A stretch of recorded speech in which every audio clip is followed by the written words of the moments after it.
예, 안녕하십니까. 다음 발자료는 정부 청사의 예방적 유지관리 체계 구축을 위한 정책 과제가 되겠습니다. 우선 첫 번째로는 왜 정부 청사가 유지하는 데 있어서 유지관리가 중요하냐라는 말씀을 좀 먼저 드려야 될 것 같습니다. 공공건축물은 이제 매년 만들어지는 것들이 굉장히 많이 있습니다. 근데 이 중에서 정부 청사 관련된 그 수만 저희가 따져본다라고 하면은 현재 그 2024년 기준으로 해서 6,500여 동 정도가 있는 것으로 파악이 됩니다. 그런데 이제 다만 이제 이런 현재 있는 6,500동에 있는 것들이 지금 현재는 30년 이상 노후된 정부 청사가 1,200동 정도가 있는데 딱 10년 정도만 지나고 나면은 이게 2,400동이 넘는 2배가 증가가 되고요. 그리고 2050년이 되면은 4배 이상 급증할 것이라는 것입니다. 이렇게 된 것들은 이제 1990년대 우리나라에서 이제 본격적으로 여러 대규모 청사들이 만들어지기 시작해서 앞서 보시는 그래프와 같이 급격하게 1990년대부터 2020년대에 많이 지어졌습니다. 이런 것들이 지어지게 되고 또 규모 자체도 크게 지어지다 보니까 수량으로는 4배가 증가하지만 면적으로는 6.6배 이상 증가될 것으로 전망이 됩니다. 이렇게 면적이 증가한다라는 것은 더 복잡한 설비 그리고 더 많은 안전점검 항목과 큰 보수 비용이 뒤따라온다라는 것을 알 수가 있습니다. 근데 이런 것들이 이제 1990년대 많이 지어졌었던 정부 청사가 이제 조만간 지금 벌써 이미 벌어진 상황이 되겠는데요. 2021년도에 저희가 그 예산 기획재정부에 있는 세출 지출 예산을 2016년도부터 10여 년치에 대한 항목들을 전부 분석을 해본 결과 신축에서 많이 예산을 쓰던 그 구조가 이제 바뀌었습니다. 이제 유지관리 예산에 대한 것들이 넘어서서 그 2021년부터는 쭉 신축보다 더 많은 예산이 이제 편성이 되고 있는 것들을 확인할 수가 있었습니다.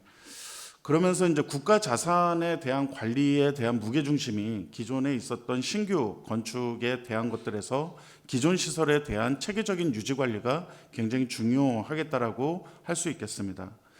이미 이제 여러 선행 연구들에서도 밝힌 바가 있겠지만 건축물이 전생의 주기 만들어지고 나서 만들 때의 비용보다도 운영하고 유지 관리하는 단계에서 이제 예산이 쓰여지는 비용들이 훨씬 더 많다라는 것들을 알 수가 있습니다. 한 83% 정도를 이제 유지 관리 단계에서 이제 좀 이용이 되고 있는 그런 부분들을 알 수가 있겠고요. 그런 이런 노후화에 따라서 이제 유지 보수에 대한 비용들도 훨씬 더 증가하게 됩니다. 단순 작업 비용은 이제 168% 이상. 그러니까 처음 만들어졌을 때 이제 10년 이내 젊은 건축물, 어떻게 보면 건강한 건축물 같은 경우에 보다도 25년 이상 경과된 건축물 같은 경우에는 이제 보수 비용들도 한 1.6배 정도가 더 늘어난다는 부분이고, 그리고 더 중요한 거는 잠재적인 수리 비용. 언제 어떻게 또 망가지거나 큰 사고가 나서 해당되는 그 비용들이 굉장히 급격하게 뛴다라는 부분입니다. 그래서 이런 부분들에 대해서는 한 550% 정도가 증가되는 걸로 이제 좀 알 수가 있습니다. 그리고 노후 건축물에 대해서는 이제 에너지에 대한 소요되는 비용들도 굉장히 높아질 수밖에 없습니다. 30년 이상 노후 건축물 같은 경우에는 기존에 있는 그 신축 건축물보다 약 22.8%의 높은 에너지 비용을 수반을 하고 해당되는 내용들을 면적으로 저희가 계산을 해보면은 연간 약 155억에서 367억 원 범위 자체가 더 비용이 더 많이 들어가고 있는 것들을 확인할 수가 있었습니다. 그렇다라고 하면 이런 부분들에 대해서 이제 예방적인 정비가 이제 도입이 된다라고 하면 여기서 말하는 예방적인 정비라는 것은 이제 뭔가가 사고가 터져서 이제 보수하는 것들이 아니라 그 사용 연한이라든가 이런 것들을 맞추어서 미리 예방적으로 보수하고 고치는 것들을 의미합니다. 이렇게 했었을 경우에는 국내에서는 해당되는 기준이 발견한 것들은 없었지만 해외 선행 논문들을 통해서 저희가 발견할 수 있었던 것들은 한 12에서 18% 정도의 절감 효과가 있고 특히 공공부문에서는 최대 30%까지 절감할 수 있다는 것들을 확인할 수 있었습니다. 이게 해당되는 내용들을 저희가 이제 우리 국내에 있는 청사 그 비중에 이제 좀 접목시켜 보았었을 때는 보수적으로 봤었을 때 한 828억 원에서 최대 2천억 원 정도의 절감이 예상될 것으로 저희가 파악하고 있습니다.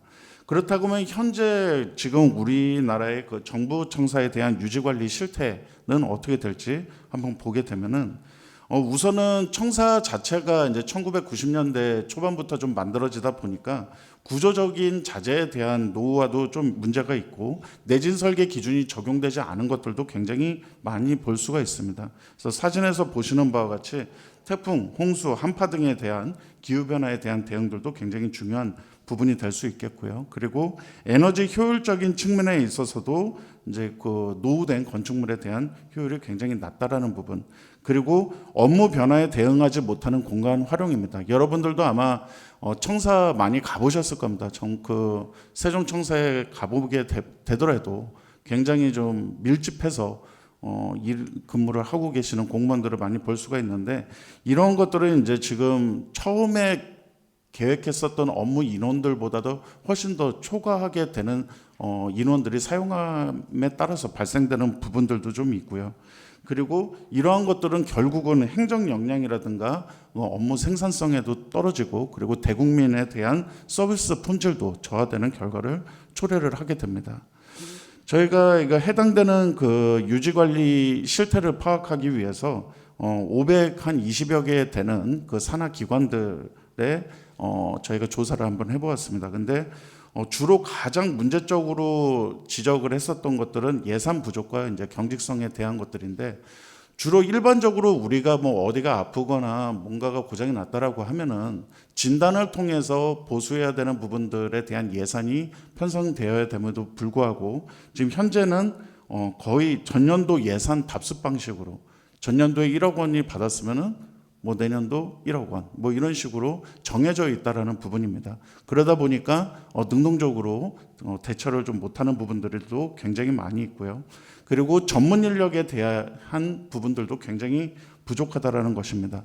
저희가 뒤에서도 말씀을 드리겠지만 거의 대부분이 일반 행정직이 복잡한 시설 관리 업무를 수행을 하고 있고 그리고 1인 담당자가 건축, 전기, 조명, 소방 등의 광범위한 역할들을 책임을 맡고 있습니다. 그리고 공무원의 특성상 이제 순환보직이 이제 굉장히 작게 이루어지다 보니까 자기가 보수했었던 여러 가지 이력이라든가 이런 것들이 인수인계가 제대로 되지 않고 바로 넘어가는 그런 문제점들도 확인할 수가 있었습니다. 저희가 이제 이러한 부분들에 대해서 여러 보수해야 되는 부분들이 이제 30년이 경과하고 나면 굉장히 많아질 텐데요. 이런 것들에 대해서 어떤 순서로 이제 보수를 하냐라고 질문을 했었을 때 90% 이상이 관리자의 주관적 판단에 의존하고 있는 것으로 나타났습니다. 그래서 이런 부분들에 대한 문제점 그리고 유지관리 계획을 수립하고 있는 기관도 한 40% 정도에 불과하다는 것을 알 수가 있었고요. 그리고 별도의 데이터 관리 시스템을 보유한 기관은 10%가 채 되지 않은 것을 확인할 수가 있었습니다.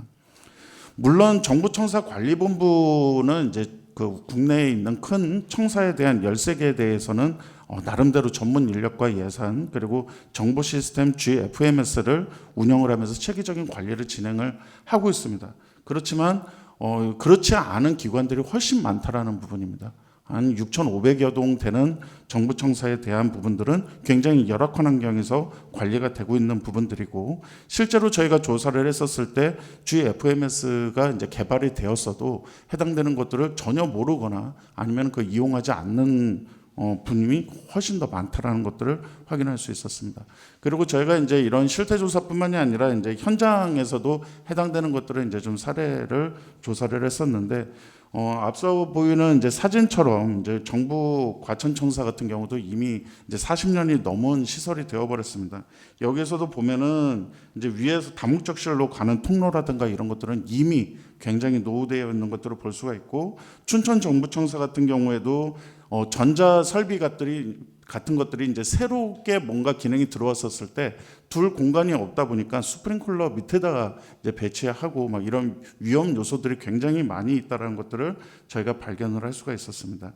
그리고 부산, 대전 지방국토관리청도 저희가 좀 다녀왔는데 여기 같은 경우에는 보통 이제 유지관리 업무를 혼자 수행을 하고 계시고, 그리고 유지관리 업무를 하시는 분들은 나름 전문성이 있으신 분이었습니다. 그런데 예산이 항상 해당되는 동별로 5천만 원 정도로 들다 보니까 뭔가가 이제 전체가 9동 중에서 어딘가가 하나가 고장이 나면은 예산 몰아주기식으로 해서 보수를 한다고 하더라고요. 그래서 이런 부분들에 대한 문제들도 저희가 확인할 수 있었고, 조달청 같은 경우에는 유지관리에 대한 그 전문직이 없다 보니까 행정직이 맡아서 진행을 하고 있는데 2년씩 돌아가면서 진행을 하다 보니까 어떤 사업들을 전년도에 했는지조차 잘 인지가 안 되고 인수인계에 대한 과정들도 따로 있지 못하다 보니까 해당되는 시설 관리에 대한 그 취약한 점들을 많이 호소하는 것들을 들을 수가 있었습니다. 그리고 이제 제도적인 부분에 있어서도 한계점이 있는지를 한번 살펴보았습니다. 우선은 국토교통부에서는 기반시설관리법을 2018년도에 만들었습니다. 그리고 매 5년마다 해당되는 기반시설 관리계획을 수립을 하고 있는데요. 오른쪽 위에 상단에 보시는 것과 같이 제1차 기반시설 관리 기본계획에 대한 대상 시설을 보면은 교통시설, 유통공급시설, 방제시설, 환경기초시설로 되어 있고, 아예 이제 기반시설 중에 건축물, 공공문화시설, 체육시설 등은 제외하는 것으로 되어 있습니다. 그래서 청사는 예외로 좀 빼놓고 있다라는 부분. 그리고 그간 지난 10년 동안의 국토교통부에서 공공건축물에 대한 전반적인 연구와 정책을 굉장히 열심히 수행을 해왔습니다. 그런데 많은 부분들에 있어서 이제 기획에 대한 부분, 그리고 에너지 녹색 건축에 대한 부분, 안전관리에 대한 부분들은 좀 들어가 있고, 건축물 관리법도 만들어지기는 했지만 이제 청사 시설에 대한 특수성이라든가 이런 것들에 대한 것들이 아니라 범용적인 그 민간 건축물까지 모두 포함한 내용들로 되어 있는 부분에서 나름대로 나름 이제 좀 취약점이 보인다는 것입니다.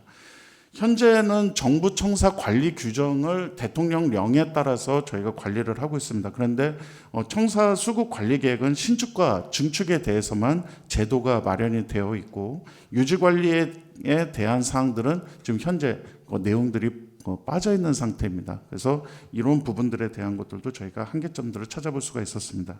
여기에 대해서 이제 해외에 대한 사례들을 국내외 사례를 살펴보았습니다. 우선 첫 번째로는 정부 청사는 빠져 있지만 지속 가능한 기반시설 관리기본법에서 여러 실태 조사, 그 진단과 그리고 실행 계획, 그리고 중장기 관리 계획을 세우는 부분들에 대해서 저희도 이제 좀 많이 학습을 할 수가 있었고요.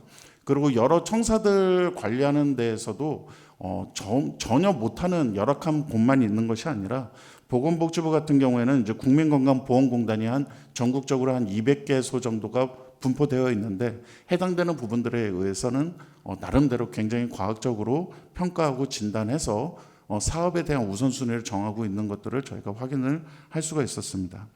그리고 미국 같은 경우에는 이제 우리나라로 치면 이제 조달청과 같은 곳에서는 이미 이제 공공시설국, 이제 공공청사에 대한 법률이 이제 좀 만들어져 있고요. 그리고 예방 정비 지침서를 아예 만들어서 해당되는 부분들에 대해서 새로운 업무 담당자가 오더라도 그 자플랜에 대한 그 카드, 이력 카드와 다음에 어떤 조치들을 해야 되는지를 상세하게 표기되어 있는 지침서를 만들어서 운영을 하고 있다라는 부분입니다.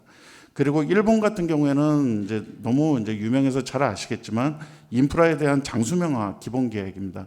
일본에 대한 것들은 어떻게 보면은 우리나라하고는 거의 차원이 좀 다른 것 같습니다.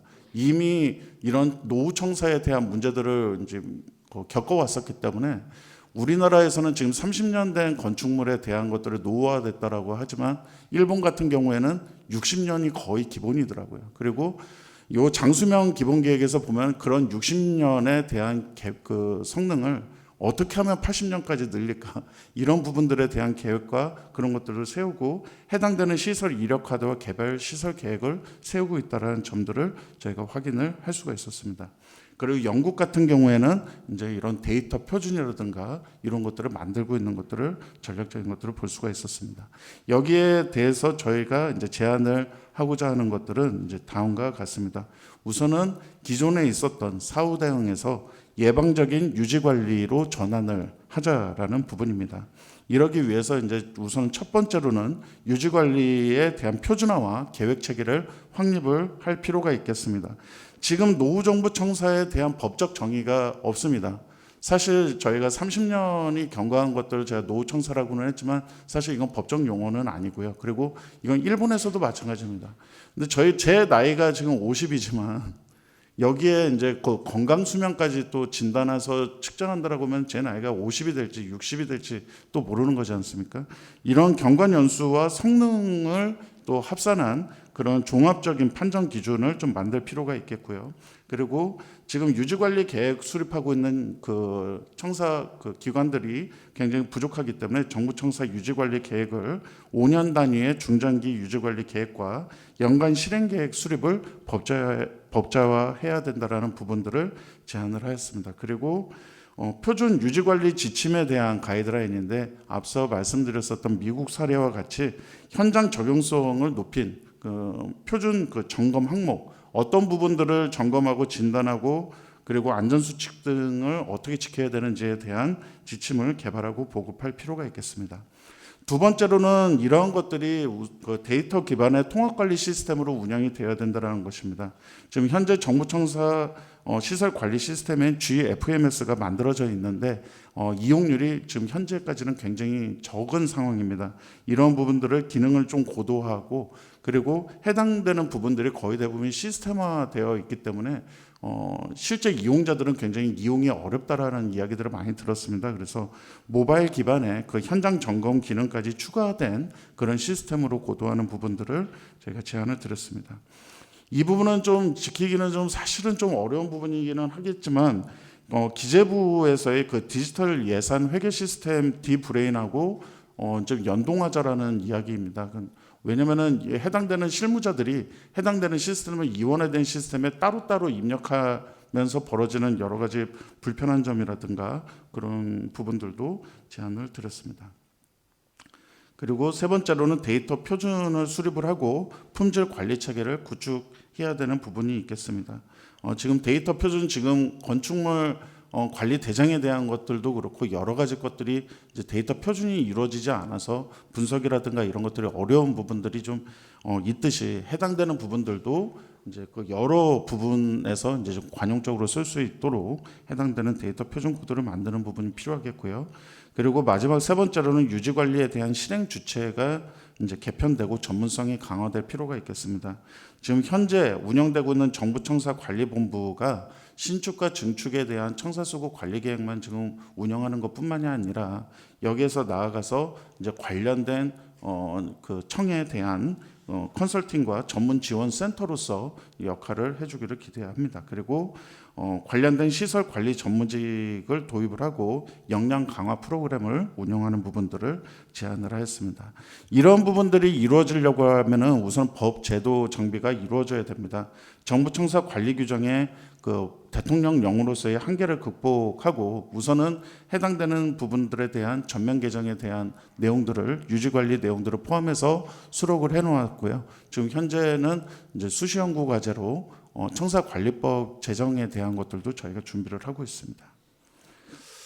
그래서 지금 해당되는 것들이 제대로 이루어지려고 하면은 단계별로 이제 해당되는 부분들이 진행이 돼야 되는데 우선 1단계로는 이제 법 제도와 계획에 대한 기반을 확립을 해야 되는 부분이 되겠습니다. 그래서 지금 현재 청사관리에 관한 법률 제정 연구는 정부청사관리본부와 함께 저희가 진행을 하고 있고 그리고 금주부터는 2단계에 대한 그 정부청사 적용에 대한 시범사업으로서 40년 이상 된 정부 과천청사를 대상으로 해서 해당되는 성능 종합 진단과 리모델링 그리고 중장기에 대한 사업 구상을 저희가 진행을 하고 있습니다. 이런 것들로 어느 정도 검증이 된 다음에 이제 부청 소속의 정부청사 건축물로 확대가 되어서 이제 우리나라에 있는 청사 관리도 보다 더 체계적으로 관리되기를 좀 희망하고 해당되는 부분들을 제안드렸습니다. 이상입니다.